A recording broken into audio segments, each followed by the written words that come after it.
Good morning.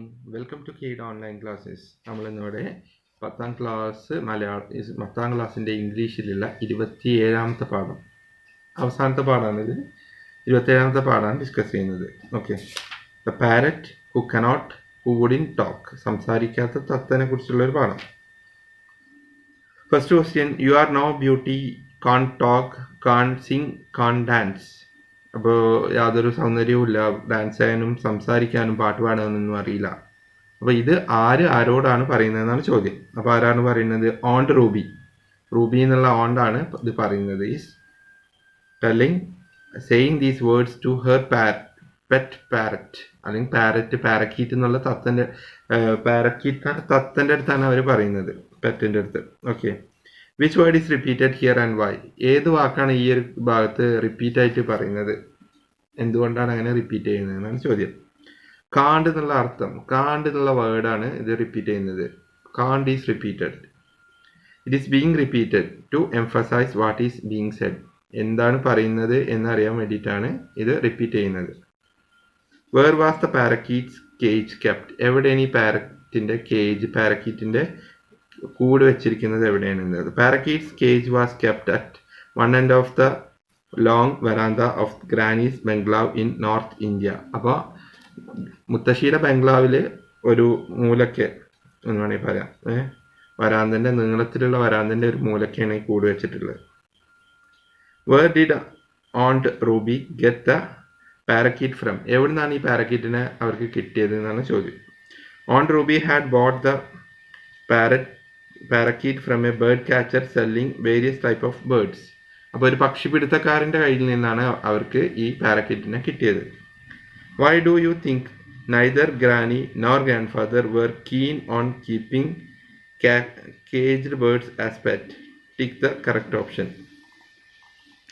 അപ്പോൾ ഗ്രാൻഡ് ഫാദറിനും ഗ്രാൻഡ് മദറിനും കൂട്ടിലിട്ട് പക്ഷികളെ അല്ലെങ്കിൽ പെറ്റ്സിനെ വളർത്തുന്നത് ഇഷ്ടമല്ല എന്ന് തോന്നുന്ന വരികൾ ഇതിന് എഴുതാൻ. അപ്പോൾ അതിന് ഉത്തരം എന്താ? Caged birds were deprived of their freedom. അവരുടെ സ്വാതന്ത്ര്യത്തെ ഇല്ലായ്മ ചെയ്യുക, അല്ലെങ്കിൽ സ്വാതന്ത്ര്യം ഇല്ലാത്തൊരവസ്ഥ, അല്ലേ? കേട്ടിട്ടില്ലേ?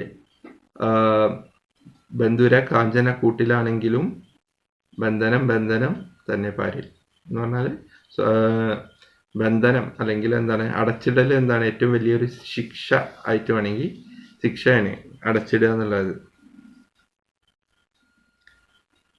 Tick the correct option. The parrot backed away from Aunt Ruby because it did not want to be kissed by Aunt. അപ്പോൾ എന്തിനാണ് ഇത് പാരക്കീറ്റ് ബാക്ക്ഡ് അവേ പറഞ്ഞാൽ തിരിച്ചു പോകുന്നു റൂബി ആൻറ്റീൻ്റെ അടുത്ത് നിന്ന്? എന്തിനാണെന്ന് വെച്ചാൽ ഉത്തരം എന്താ? It did not want to be kissed by aunt Ruby. Ruby എന്നുള്ള ആൻറ്റി അതിനെ കിസ് ചെയ്യുന്നത് അതിനിഷ്ടമല്ല, അതുകൊണ്ടാണ് പോകുന്നത്. Why did aunt Ruby become hostile towards the parakeet? അപ്പോൾ അതിൻ്റെ ഉത്തരം എന്താ? when Aunt Ruby was near the parakeet cage, it longed forward and knocked off her spectacles. After that incident, Aunt Ruby became hostile towards the bird. അപ്പോൾ അവരെ ആ spectacle കണ്ണട കേടുവരുത്തുന്നു. അങ്ങനെ അതിനുശേഷമാണ്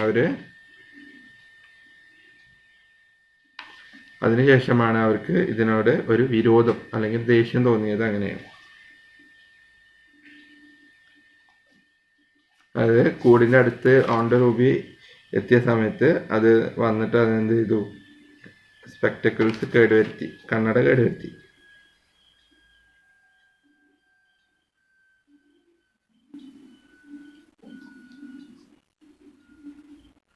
അപ്പോൾ ആ കണ്ണട അതിന് കേടുവരിക അല്ലെങ്കിൽ അവിടെ നിന്ന് മാറുക എന്നൊക്കെയാണ്. അങ്ങനെ സംഭവിച്ചതുകൊണ്ടാണ് പിന്നെ അതിനായിട്ടൊരു വിരോധമായത്. What all did the aunt Ruby's nephew give the parrot to eat? എന്തൊക്കെയാണ് കഴിക്കാൻ കൊടുത്തത് എന്ന്. നെഫ്യൂ എന്ന് പറഞ്ഞാൽ ഈ ഇതിലുള്ള എഴുത്തുകാരനാണ് നെഫ്യൂ. ഓണ്ട് റൂബിൻ്റെ നെഫ്യൂ ഇതാരാണ്? ഇതിലുള്ള എഴുത്തുകാരൻ. ദ ബോയ് ഗേവ്, നെഫ്യൂ എന്ന് പറഞ്ഞാൽ ഏട്ടൻ്റെ അല്ലെങ്കിൽ സിസ്റ്റർ അല്ലെങ്കിൽ ബ്രദറിൻ്റെ ആൺകുട്ടികൾക്കാണ് നെഫ്യൂ എന്ന് പറയാം. The boy gave the parakeet green chilli, അല്ലേ? പച്ചമുളക് കൊടുത്തു. റൈപ്പ് ടൊമാറ്റോസ്, പഴുത്ത തക്കാളി കൊടുത്തു. And sometimes slices of mango, മാങ്ങനെ സ്ലൈസ് ചെയ്ത് കൊടുത്തു, മുറിച്ച് കഷ്ണാക്കി കൊടുത്തു. ഇനി ടിക്ക് ദ കറക്റ്റ് ആൻസർ അല്ലേ, കറക്റ്റ് ഓപ്ഷൻ ഏതാണെന്ന് മാർക്ക് ചെയ്യാനാണ്. അപ്പോൾ അതിൽ ഡി എന്നുള്ള ഓപ്ഷനാണ്. ഡി എന്നുള്ള ഓപ്ഷൻ അതായത് 2 കറക്റ്റ് ആൻസറാണ്. ഞാൻ വായിക്കാം. Aunt Ruby had become hostile towards her pet and sometimes someone had to feed it. അല്ലേ, അതിനോടൊരു വെറുപ്പ് തോന്നി. അതിനുശേഷം പിന്നെ മറ്റാരെങ്കിലും ആണ് അതിന് ഭക്ഷണം കൊടുത്തത്. And it gave him an opportunity to eat mango on the pretext that it was feeding the bird. ഒരു മാങ്ങ കഴിക്കാനുള്ളൊരു അവസരം കൊടുത്തു എന്ന് വേണമെങ്കിൽ പറയാം. Mango on the pretext that he was feeding the bird. ബേർഡിനെ ഫീഡ് ചെയ്യുക അല്ലെങ്കിൽ ഭക്ഷണം കൊടുക്കുക എന്നുള്ളത്.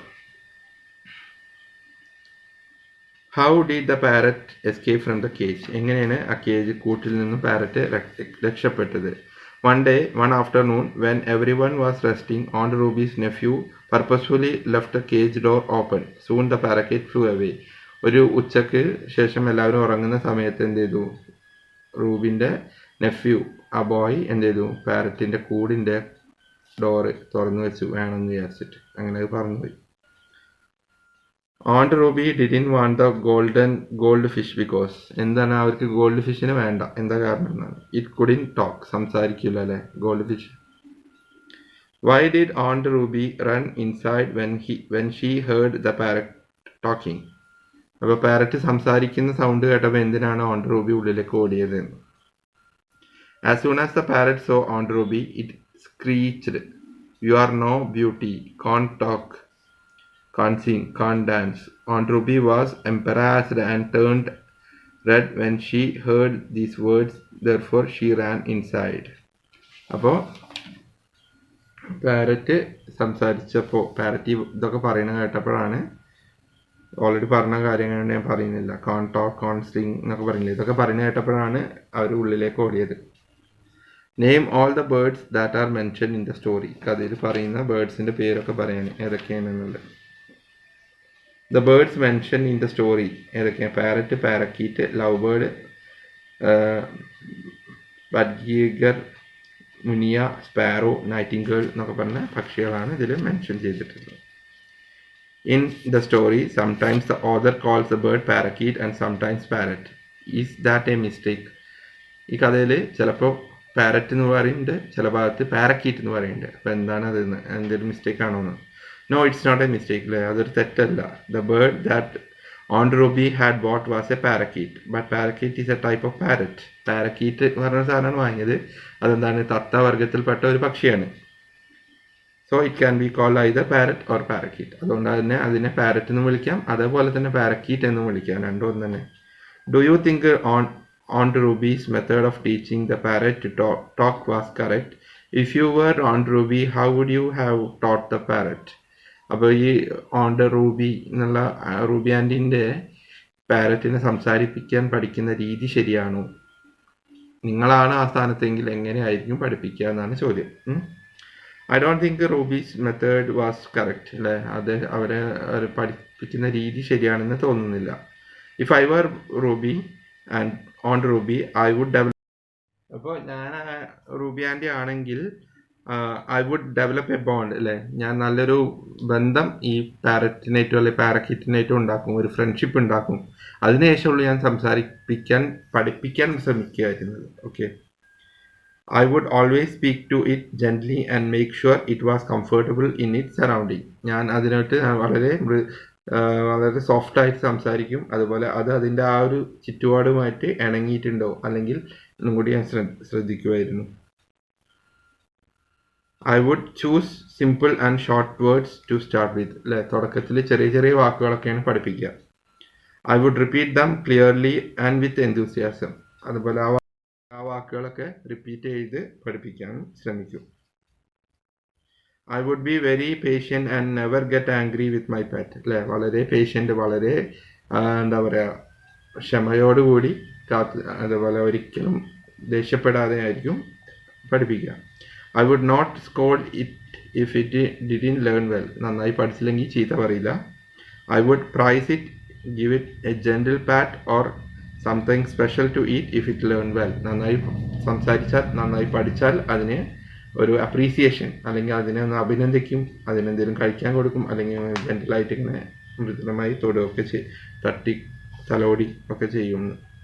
Find the phrase in the text that tell you that parrot was not happy in the cage. ഇപ്പോൾ തത്ത കൂടിനകത്ത് ഹാപ്പി അല്ല എന്ന് പറയുന്ന സന്ദർഭം ഇതിൽ നിന്ന് പറയുന്നു. From phrases such as unfortunate parakeet, അല്ലേ, നിർഭാഗ്യവതിയായ പാരക്കീറ്റ് അല്ലെങ്കിൽ ഭാഗ്യമില്ലാത്ത parakeet. Glared morosely at everyone, അല്ലേ, അങ്ങനെ എല്ലാവരും മുഖത്ത് നോക്കുക, അല്ലെങ്കിൽ and eyes getting smaller than anger, with anger, ദേഷ്യത്തിൽ ഇങ്ങനെ കണ്ണിങ്ങനെ ചെറുതായി വരിക. ഇതിൽ നിന്നൊക്കെയാണ് എന്ത് മനസ്സിലാവുന്നത്, പാരറ്റ് ഹാപ്പി അല്ല എന്ന് മനസ്സിലാവുന്നത്. Suppose you are a parrot and somebody caged you and kept you as a pet, how would you feel? Give two reason to support your answer. ഇപ്പം നിങ്ങളാണ് ഈ പാരറ്റിൻ്റെ സ്ഥാനത്തെങ്കിൽ എങ്ങനെയായിരിക്കും ആരെങ്കിലും നിങ്ങളെ കൂട്ടിലടച്ചിട്ടു, എങ്ങനെയായിരിക്കും നിങ്ങളുടെ reaction? I would not like it at all. എനിക്കൊരിക്കലും ഇത് ഇഷ്ടാവില്ല. We usually see parrots in groups, അല്ലേ, പാരറ്റ് ഒരിക്കലും ഒറ്റയ്ക്ക് കാണൂല, പുറത്ത് ഗ്രൂപ്പായിട്ടാണ് പോവുക. If I were put into a cage I would be lonely and would miss my friends. ഒറ്റയ്ക്ക് ഇന്നെ കൂട്ടിലടച്ചാൽ ഞാൻ എൻ്റെ കൂട്ടുകാരൊക്കെ മിസ് ചെയ്യും. The other parrots I would not be able to fly like other birds. മറ്റു പാരറ്റ്സിൻ്റെ പോലെ അല്ലെങ്കിൽ മറ്റു ബേർഡ്സിൻ്റെ പോലെ പറക്കാനും എനിക്ക് കഴിയുമായിരുന്നില്ല, എന്നെ കൂട്ടിൽ പിടിച്ചിട്ടല്ലേ. Do you think aunt Ruby's nephew made the right decision when he left the cage door open? What decision would you make if you were Aunt Ruby's nephew? Give reason, അല്ലെങ്കിൽ 2 എക്സാമ്പിൾ പറയാനും. അവരെ nephew ചെയ്തത് ശരിയാണോ, നിങ്ങളായിരുന്നെങ്കിൽ എന്തായിരിക്കും ചെയ്യുക എന്നുള്ളതാണ് ചോദ്യം. Yes, I think Aunt Ruby's nephews made a right decision. അല്ലെങ്കിൽ ആ നെഫ്യൂ ചെയ്തത് നല്ലൊരു തീരുമാനമാണ്. I would also set the bird free because the bird was unhappy, അല്ലേ, ഞാനും ആണെങ്കിൽ കൂടി ആ ബേർഡിനെ തുറന്നു വിടുമായിരുന്നു. Aunt Ruby was saying unkind things to it, അല്ലേ, റൂബി എന്നാണ് വളരെ മോശമായിട്ടുള്ള കാര്യങ്ങൾ അല്ലെങ്കിൽ വളരെ ക്രൂവൽ ആയിട്ടുള്ള വാക്കുകളൊക്കെയാണ് അതിനായിട്ട് ഉപയോഗിച്ചിരുന്നത്. She was not feeding it, അല്ലേ, അതിന് ഭക്ഷണമൊന്നും കൊടുക്കുന്നില്ല. She was unfriendly to it, വളരെ എന്താ പറയുക, ഒരു ഫ്രണ്ട്ലി അല്ലാതെയാണ് അവർ അതിനായിട്ട് പെരുമാറിയിരുന്നത്. You are no beauty, can't talk, can't sing, can't dance, നേരത്തെ പറഞ്ഞ അതേ വാക്കുകൾ. The story begins with these words, അല്ലേ, ഈ വാക്കുകൾ കൊണ്ടാണ് കഥ തുടങ്ങുന്നത്. But when they are repeated at the end of the story, it adds humor to it, makes us laugh. Why? അപ്പോൾ കഥ അവസാനിക്കുമ്പോഴും എന്താണ് ഇതേത് ഉപയോഗിച്ചിട്ടാണ്, പക്ഷെ തുടക്കത്തിലുള്ള ഫീലല്ല, അവസാനമാകുമ്പോൾ എന്താണ് നർമ്മം നിറഞ്ഞതാണ്. എന്തുകൊണ്ടാണ് അങ്ങനെയെന്നാണ് ചോദ്യം. At the beginning of the story Ruby tries to teach the parakeet to talk, അല്ലെ, തുടക്കത്തിൽ അതിനെ സംസാരിപ്പിക്കാൻ പഠിപ്പിക്കുകയായിരുന്നു. When it doesn't learn to talk, she makes fun of it, അല്ലേ, അത് സംസാരിക്കാൻ പഠിക്കാത്തപ്പോൾ എന്താവും, Aunt Ruby അതിനെ കളിയാക്കാൻ തുടങ്ങി. The bird is locked up in a cage and forced to listen to her unkind words. കൂട്ടിലടച്ചിട്ട് അവർ പറയുന്ന വളരെ അൺകൈൻഡ് ആയിട്ടുള്ള അല്ലെങ്കിൽ മോശപ്പെട്ട വാക്കുകൾ കേൾക്കാൻ ആണ് അതിനെ നിർബന്ധിച്ചിരുന്നത്. At the end, the parakeet is free, but comes back to the garden one day. On seeing Aunt Ruby, it repeats the same words which she used to say it. അങ്ങനെ തുറന്നു വിട്ടു, ഇത് പോയിട്ട് പിന്നെ ഒരു ദിവസം ഗാർഡനിലേക്ക് ഈ പാരക്കീറ്റ് തിരിച്ചു വന്നിട്ട് ഈ പറഞ്ഞ വാക്കുകൾ, you are no beauty, can't talk, can't sing, can't dance എന്നുള്ള വാക്ക് തിരിച്ചു പറഞ്ഞു പാരക്കീറ്റ്, അല്ലേ. അപ്പോഴാണ് ഇത് എന്താണ് ആകെ നർമ്മമായി മാറിയത്. It repeats the same words which she used to say. ആ Aunt Ruby അവനെ കളിയാക്കിയിരുന്ന അതേ വാക്കുകൾ അത് തിരിച്ചു പറഞ്ഞു. The parakeet learns to talk, but what it says does not make Aunt Ruby happy. പക്ഷെ അതെന്താണ്, അത് അപ്പം പറഞ്ഞത് അവളെ Aunt Rubyനെ സന്തോഷവതിയാക്കിയില്ല. It makes her uncomfortable. അവരെന്താണ് ആകെ അസ്വസ്ഥമാക്കി. It appears as if the parakeet says unkind words to her because she was unkind to it when it was in the cage. അത് കേജിൽ കൂട്ടിലാവുമ്പോൾ unkind എങ്ങനെയാണോ ആയിരുന്നത്. It appears that if Karani says unkind words to her because she was unkind to it. അപ്പോൾ എന്താണ്, അവർ unkind ആയിരുന്നു അതിനോട്, അതുകൊണ്ടാണ് അത് തിരിച്ചും അതുപോലെ പറഞ്ഞത്. അത് കൂട്ടിലായിരുന്ന സമയത്ത് ഓൺ റൂബി വളരെ മോശമായിട്ടാണ് അതിനോട് പെരുമാറിയത്, അതുകൊണ്ട് അതുപോലെ അത് തിരിച്ചും പെരുമാറി. It seems as if Parakeet makes fun of her to teach her a lesson. അപ്പോൾ ഒരു പാഠം പഠിപ്പിക്കാൻ വേണ്ടിയിട്ടാണ് പാരക്കീറ്റ് അത് ചെയ്തത് അല്ലേ. It seems that if parakeet makes fun of her to teach her a lesson, the same word said in the contrasting situation makes the story humorous. അപ്പോൾ അവർ ഈ ഹോൺ റൂബി പറഞ്ഞ അതേ വാക്കുകളാണ് പാരക്കീറ്റ് തിരിച്ചു പറഞ്ഞത്. അപ്പോൾ അതാണ് കഥയെ കൂടുതൽ നർമ്മം നിറഞ്ഞതാക്കുന്നത്. അപ്പോൾ ഈ പാഠഭാഗം കഴിഞ്ഞിരിക്കുന്നു. പാഠഭാഗത്ത് ഉണ്ടാകുന്ന 27 പാഠമാണ് മൊത്തം ഇംഗ്ലീഷിൽ പഠിക്കാനുള്ളത്. അത് മൊത്തം കഴിഞ്ഞിട്ടുണ്ട്. മൊത്തം 10ാം ക്ലാസ് ഇംഗ്ലീഷ് ചാപ്റ്റർ കഴിഞ്ഞിട്ടുണ്ട്. പാഠം 1 to 27 സമ്മറി എല്ലാവരും കൃത്യമായി പഠിക്കണം. സംശയം ഉണ്ടാകുന്നതൊക്കെ 9746006166 എന്ന നമ്പറിൽ കോൺടാക്ട് ചെയ്ത് എത്രയും പെട്ടെന്ന് ക്ലിയർ ചെയ്യണം. അതുപോലെ നിങ്ങൾ ആരെങ്കിലും ഫ്രണ്ട്സോ റിലേറ്റീവ്സിനോ ആർക്കെങ്കിലും ഈ 10ാം ക്ലാസ് പാസ്സാവണമെന്നുണ്ടെങ്കിൽ, പ്രായപരിധിയൊന്നും ഇല്ലാത്ത കോഴ്സല്ലേ, അപ്പോൾ അങ്ങനെ ചെയ്യണമെന്ന് ആഗ്രഹം ഉണ്ടെങ്കിൽ ഞങ്ങളെ കോൺടാക്ട് നമ്പർ കൊടുക്കുക. 9746006166 എന്ന നമ്പർ കൊടുക്കുക. അവരും അവരുടെ ആഗ്രഹം സഫലീകരിക്കട്ടെ. Okay, thank you.